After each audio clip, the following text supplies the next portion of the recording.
Okey, Assalamualaikum warahmatullahi wabarakatuh. Hari ini kita akan mulakan dengan bab 4 dengan kita buat kuis sedikit. Okey, dalam masa yang pantas kita namakan nama atom yang tersenarai. Okey. Yang pertama, okey, dengan pantas kita berikan nama atom tersebut. Okey, good. Hidrogen. Yang kedua, okey, Li. Ingat, satu huruf besar, satu huruf kecil itu dikatakan satu unsur yang sama. Okey, seterusnya. Okey, K huruf besar. So, kalium. Seterusnya, Na. So, natrium. Pandai. Seterusnya, Mg. Okey, good. Magnesium. Seterusnya, C sahaja. So, ini dikatakan sebagai yes, pandai, carbon. Seterusnya B huruf besar. So, B huruf besar ialah boron. Okay, good. Okay, seterusnya S huruf besar. So, S huruf besar ini ialah sulfur.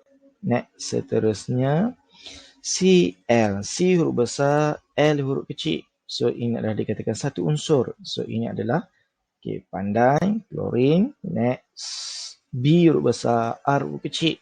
So, bromin, pandai.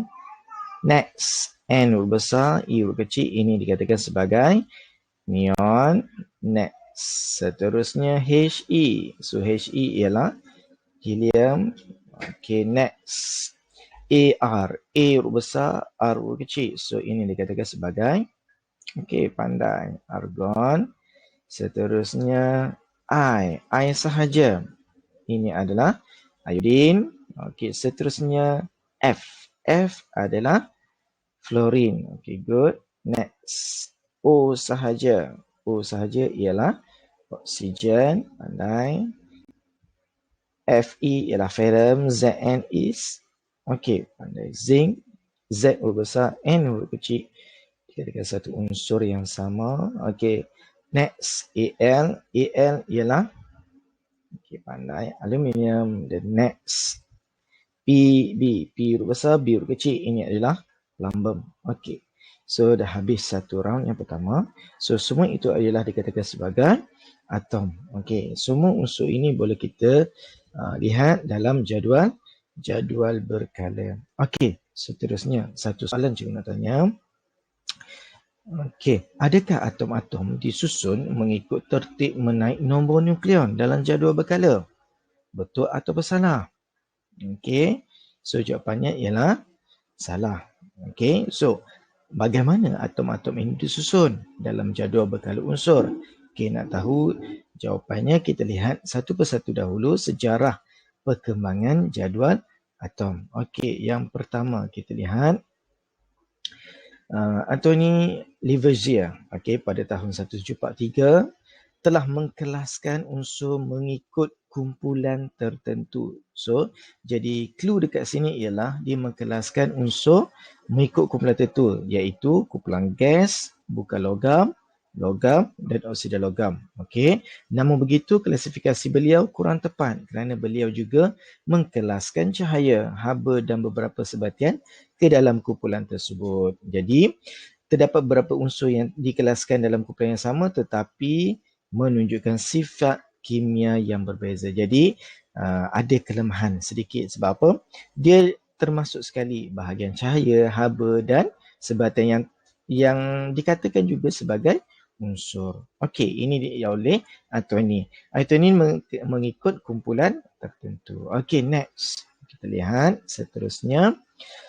Pada tahun 1780, Johann. So, kena ingat Johann W. Bruni ni, kamu ingat perkataan dia Johann. Kalau Johann mendapati bahawa jisim atom, okey, strontium iaitu Sr adalah hampir sama dengan purata jisim atom kalsium dan barium. Jadi unsur-unsur ini mempunyai sifat kimia yang serupa menurut beliau lah. Begitu juga dengan unsur klorin, bromin dengan iodin. Maka kumpulan ini terdiri daripada tiga unsur ini akan dikelaskan dan dinamakan sebagai triad. So kami ingat triad. Triad ni ada tiga kan? So dia Johann. So ingat macam tu je cara nak ingat. So debris ni terhad kepada beberapa unsur sahaja. So klasifikasi ini telah menunjukkan perhubungan antara sifat kimia unsur dengan jisim atom. Jadi dia relatekan jisim atom tu dengan sifat kimia, tapi tak semua yang boleh masuk dalam kumpulan tersebut. Okey, seterusnya kita lihat perkembangannya pada tahun 1837. John Newlands. John Newlands ni menyusun unsur mengikut pertama jisim atom.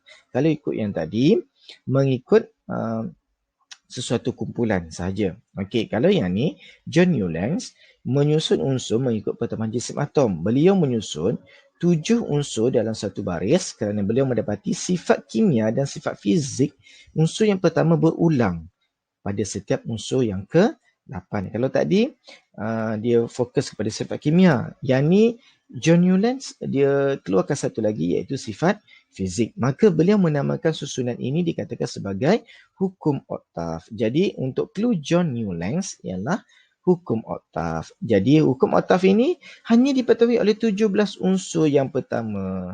Namun begitu, ulangan sifat unsur ke-8 ini telah menunjukkan kehadiran corak berkala dalam sifat unsur. Dah ada kemajuan sedikitlah, tapi masih lagi ada kelemahan untuk John Newlands. John Newlands ni diperkenalkan hukum oktaf. Okey, seterusnya kita lihat pada tahun 1830, Lothar Meyer, Lothar Meyer telah memplotkan graf. Lagi canggih lah.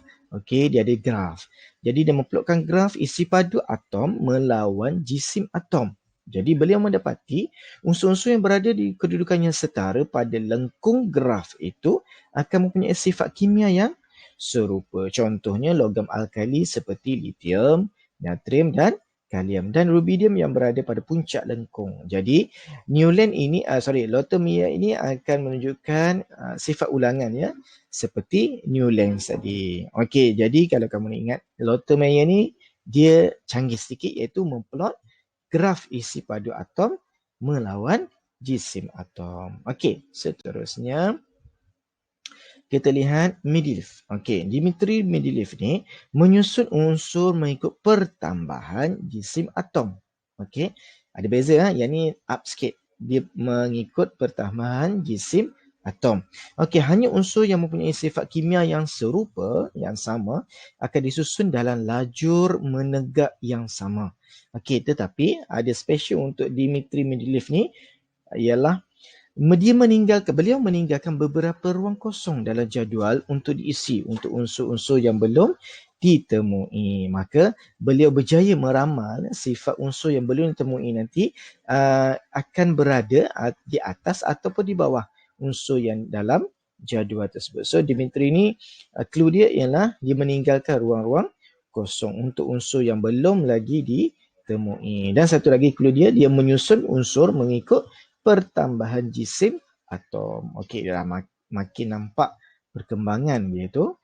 Seterusnya kita pergi ke tahun 1887 sehingga 1915. Moseley dia up sikit juga. Kalau yang tadi dia menunjukkan graf, Lothar Meyer dia ada graf. Moseley pun dia mengkaji frekuensi sinar X. Dah ada satu lagi perkembangan yang terkini yang menggunakan sinar X yang dibebaskan oleh beberapa unsur, yang pelbagai unsur tadi akhirnya menemui hubungan antara sinar X dengan nombor proton. Maka tercetuslah idea dia mencadangkan setiap unsur tadi harus ada nombor proton tersendiri. Maka beliau kemudian menyusun unsur tersebut mengikut tertib nombor proton yang menaik. Maka Moseley juga meninggalkan ruang kosong seperti Mendeleev tadi. Jadi dia perbaharui, menambah baik daripada Mendeleev.